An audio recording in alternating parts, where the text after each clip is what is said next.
Hey guys, it's Hans Hobbies, and this is a review of the GMade GS01 Sawback. This is a 1/10 scale RC trail truck you can get for around $360 RTR in this military green or military desert color. You can also get it as a unbuilt, unpainted kit for about $100 less. This RTR version, the one you see here, is obviously the military green version. It comes pre-painted in this military green, but none of the stickers, not even all the light details, none of that is applied out of the box. Also, none of these accessories and detail parts are installed out of the box, so you do have to install those when you do get it out of the box. Also, out of the box, the wheels are not glued to the tires, so you're gonna have to do that, or like I did, get beadlock wheels for it. These are aftermarket beadlock wheels that I've put on the truck.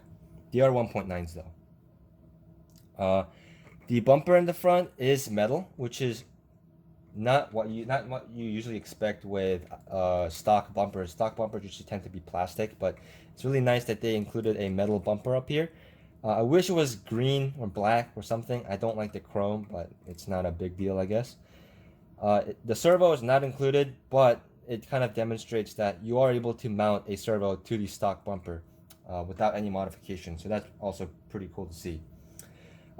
The body, though, I mentioned this truck is 1/10 scale because the chassis is 1/10 scale. With this Willys style Jeep body on it, it's closer to 1/7 scale, so you're gonna want a much larger driver figure. Your typical 1/10 scale driver figure is not actually gonna fit properly in here. It's gonna be too small. But some features about the body: the windshield folds down like a real Jeep. This mirror swivels. If you don't tighten the steering wheel all the way, I guess you could also turn. Though obviously it's not connected to the front wheels.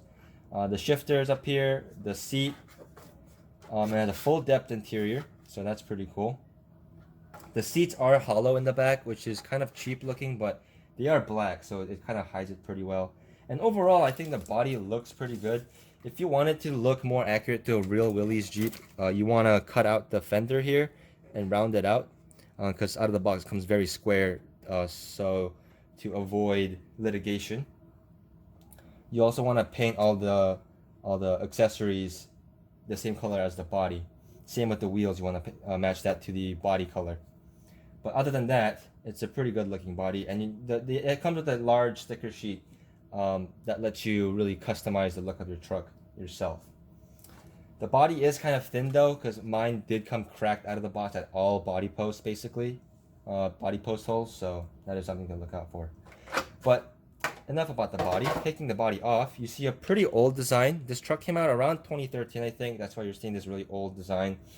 I'm not a big fan of this this whole chrome bling bling look. That's something I'm gonna address later. Also, I'm not a big fan of these nubs on the side of the chassis. I don't know what these are for. I thought these were for the rock rails that are optional. I wish they were included out of the box, but they're not. I thought that it was for that, but that actually attaches directly to the chassis rail and tells you to remove these things. So I don't know what these are for. They just make the truck look incomplete and ugly. So if you guys know what these nubs are for, let me know. But yeah, I'm not a fan of those.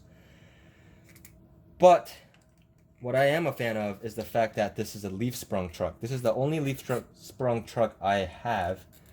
And that's because most leaf sprung trucks tend to be pretty expensive, like the RC 4-wheel drive Trailfinder or the Tamiya trucks that are leaf sprung. They're all pretty expensive, so the fact that this one comes in at around the same price as a standard 1/10 scale crawler is pretty cool. The overall wheelbase is 1.5 inches, so if you want to adjust the wheelbase, you're going to have to take out a drill that can drill through this chassis, because that's the only way to adjust the wheelbase is to move the rear shackles back and forth. Some other features about it: you see this engine in the front. That's actually the receiver box, and also houses the ESC up here, which is the standard Hobbywing ESC with a Dean's plug. The receiver inside is a FlySky receiver bound to this standard FlySky radio. The truck also includes this bag of goodies with like grease, extra leaf springs, some extra parts. So you can tear into that if you wish. The battery's mounted in the rear. I wish it was mounted in the front for better weight distribution, but that's not a big deal. I'm also not a fan of these reusable zip ties to strap the battery in. I wish they used the Velcro strap, but that's also not a huge deal. These are not things that are hard to change, so I'm not going to complain too much about it. The one thing about the truck though is it does not have shocks, so it is pretty bouncy.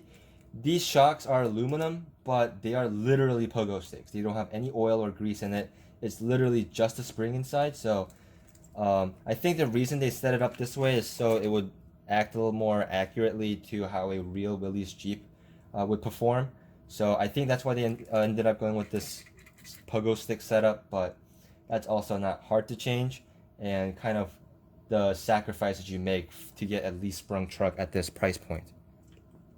But some other features too is the axles. It's dog bones in here, not CVAs. Those CVAs are available as an upgrade. Aluminum steering links, metal gear servo, though I'm not sure if it's waterproof. The diff covers are also aluminum and chrome, unfortunately. And the bottom, because there's no links at the bottom, it has roller wheels for the skid plate, which is pretty funny. But with all that said, let's put the body back on and see how it performs. So going full speed, the Sawback is a little bit on the slow side, even for a crawler. It seems even slower to me because I'm used to my Red Cat Gen 7, which is pretty fast. But the speed isn't a big problem. What is a little bit more concerning is the articulation. You can see here it's climbing this little wooden bar. And the bar is probably a few inches in height, and you can see it's already lifted up that rear tire.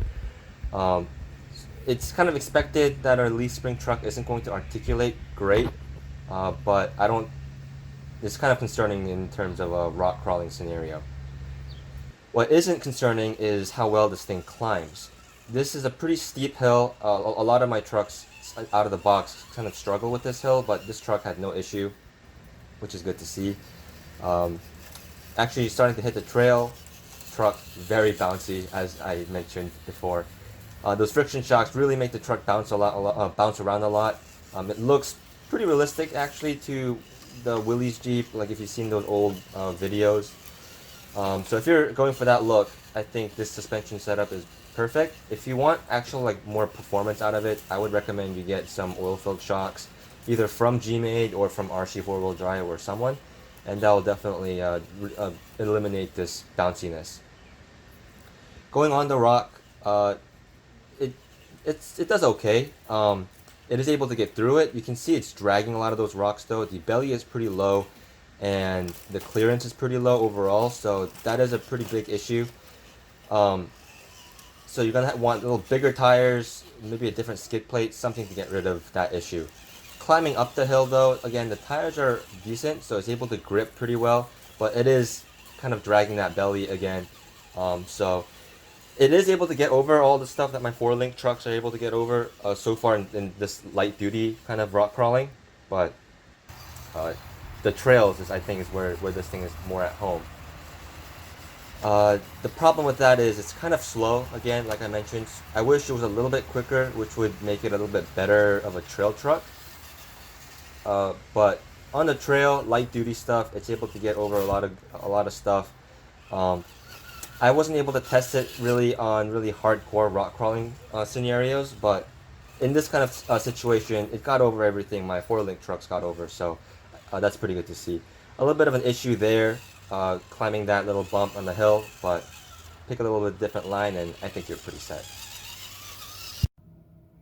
So if I were to get this truck again, I would probably get the kit version, because the kit version is, like I said, is like $100 cheaper. It doesn't include any of the electronics or the motor, but that kind of opens up the avenue if you are someone that is able to tune that yourself or wants to tune that yourself. It also comes with beadlock wheels out of the box. It comes with the body clear, so you can paint it whatever color you want, if you're not a fan of this Willys Jeep body. Also, even after you get the optional CVA axles and the rock sliders, and even maybe a different front bumper, it's still under the price of the RTR. So if I were to get this kit again, I'd probably go with the kit version. And honestly, I was planning on getting the kit version, but I didn't have a lot of time when I got this. And the hobby shop I was at happened to have one in stock, so I ended up just getting the RTR. But if I were to get it again, I'd definitely get the kit version.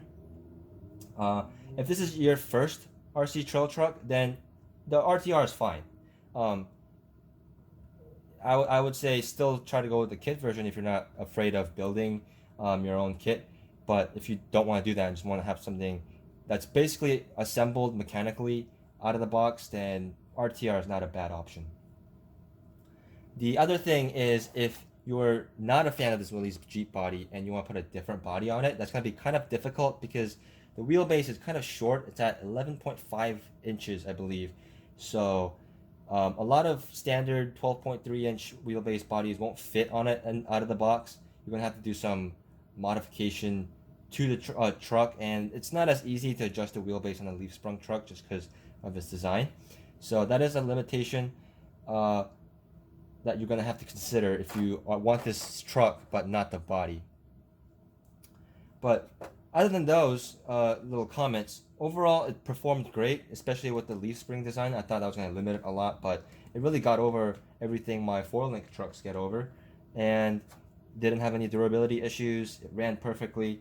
There's definitely some tuning changes I can and will do to make it crawl a little bit better, but other than that, it's a pretty good truck, and if you are interested in getting it, I would highly recommend it.